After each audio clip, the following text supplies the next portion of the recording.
What's going on, YouTube? Zariah here, and today you're on the Zariah Speaks channel.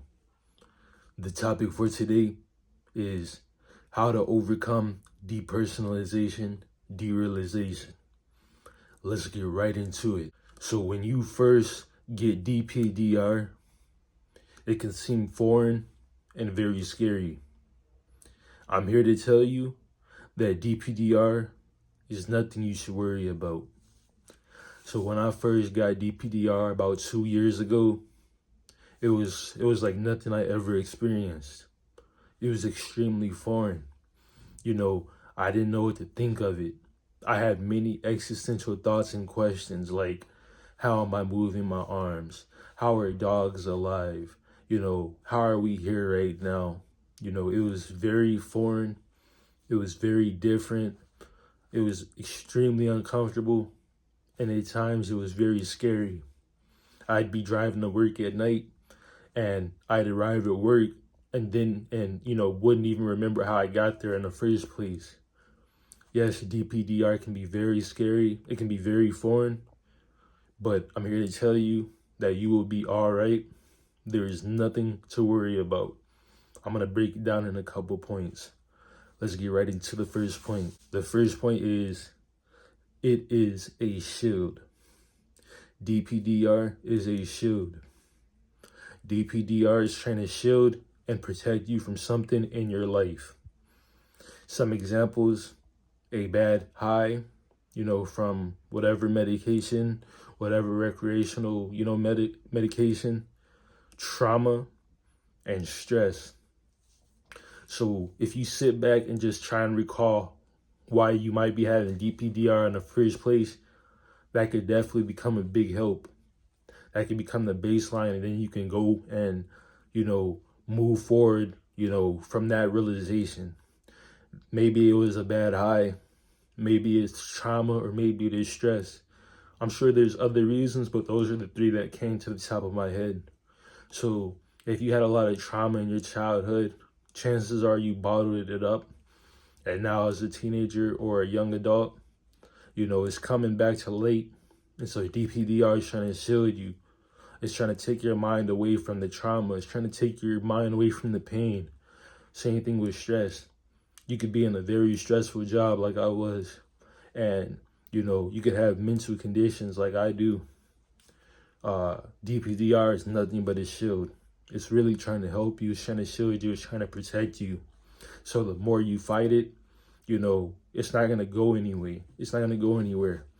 So it's best to just embrace it. You already have DPDR. Learn how to live with it. Learn how to get through it. Don't fall down and don't get up. Fall down and get back up. Keep fighting. DPDR is just a shield.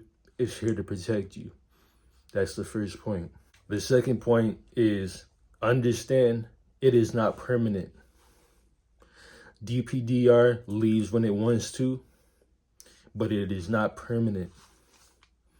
There have been tons of accounts on Reddit and other forums online, people having DPDR for 10 years, 10 days, 10 weeks, 10 months. We're all different. DPDR leaves when it wants to. So it's best not to stress and worry about it. If you're counting the days, you're not doing anything but harming yourself in the long run, because counting days is making it worse. DPDR, it'll leave when it wants to, and if you accept it and you embrace it, it actually gets better. I still have DPDR after 2 years. I still have DPDR after 2 years, but it has gotten tremendously better because I stopped worrying and I stopped caring about it. Once you just embrace it and live with it and say, wow, I already have DPDR, let's continue with life, it gets better and it can even go away. There have been times within the 2 years that it went away, but it has come back, but it is nothing like when I first got it. It's extremely manageable now. A lot of times I forget I even have it. The third point of today's video is to stop the research.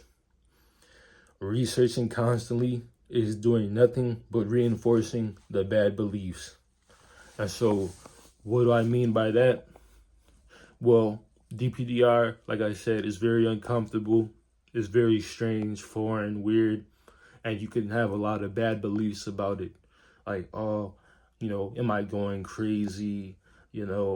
How is this affecting my brain? Am I gonna have brain damage? Whatever the case may be, researching and looking at forum after forum is doing nothing but reinforcing those bad beliefs. No, you're not going crazy. No, you don't have brain damage. Yes, you have full control of your body, and everything is okay. But if you constantly research, you're going to constantly come across accounts of people who are just got DPDR, and they're putting all their feelings, all their emotions into the forum post. You're not thinking logically, and all you're doing is soaking that up and making it worse. I'm here to tell you, stop the research. It's okay to research when you first get it for a couple of days, maybe a week or two, but afterwards, stop the research and just live your life. Keep going. The fourth and final point of today's video is continue living life. Don't stop living. Continue participating in life and your hobbies. DPDR is no excuse to give up on life. If you like going on daily walks, it's no excuse to give those up.